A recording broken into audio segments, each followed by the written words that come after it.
Tu te rappelles de cette sortie scolaire en 95? Je me rappelle, j'avais 10 ans, on avait fait une sortie scolaire, on était parti de Paris, on avait atterri à Seattle. Et là-bas, moi, j'ai fugué, j'ai quitté mon groupe. Et à un moment, je me retrouve dans un bar au centre-ville de Seattle. Et là, je tombe sur un mec, il était en train de chialer, tu vois. Il faisait, ouais. Il disait, je suis ruiné, machin. Il disait des trucs en anglais. Moi, j'étais déjà multilingue à l'époque. J'avais déjà dépassé le bilingue. J'avais déjà dépassé le trilingue. J'étais au multilingue parce que je regardais des films en VOST toute la journée. Et en fait, le gars, il me raconte que voilà, son business, il va pas bien. Il l'avait appelé Bracadabra. Je lui ai dit, mais, je lui ai dit, it's a piece of shit. Tu vois, je lui ai dit ça. Et en fait, le mec, il a dit, ok, je vais le changer le nom et tout, t'as raison et tout. Moi, du haut de mes 10 ans, je lui dis quoi? Je lui dis, écoute, moi, je suis un peu, voilà, je suis un peu dans le futur, je vois un peu l'avenir. Je lui ai dit, lance un e-commerce, tu vois, un e-commerce et tout. J'ai dit, c'est l'avenir, tu vois. J'ai dit, Internet, ça va exploser. J'ai dit, t'inquiète pas, fais-moi confiance. Et là, il me regarde et tout. Il me dit, ouais, mais t'as trop raison.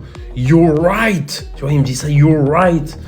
Et je dis, oh, of sure I'm right. Je dis, I am who I am. Je lui dis ça, tu vois. Et après, le mec, il commence à me dire, ok, ben, mais il me dit, il me manque $1 million pour faire grossir la boîte. Je lui dis, ben, fais un appel aux dons.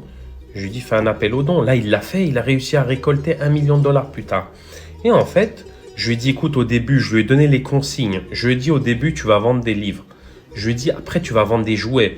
Je lui ai dit, après, tu vas vendre des compléments alimentaires et après, des poupées gonflables. Et je lui ai dit, même après, tu pourras même vendre des meubles et des vélos, etc. Et je lui ai dit, tu ouvriras en grand les portes des Chinois à ton e-commerce. Comme ça, ils pourront vendre des trucs de pas cher aux Américains qui y connaissent rien. Et là, le mec, ses yeux, ils se sont ouverts comme ça, tu vois. Il a une illumination.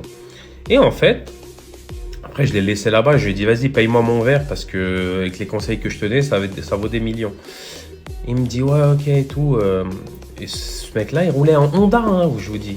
Et quelques années après, moi, j'ai grandi, jusqu'à là, je l'avais oublié.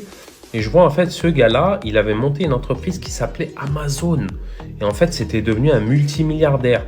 Et le gars, hein, il a jamais cité mon nom hein, dans son autobiographie ou dans ses magazines ou dans le Washington Post qu'il a racheté après.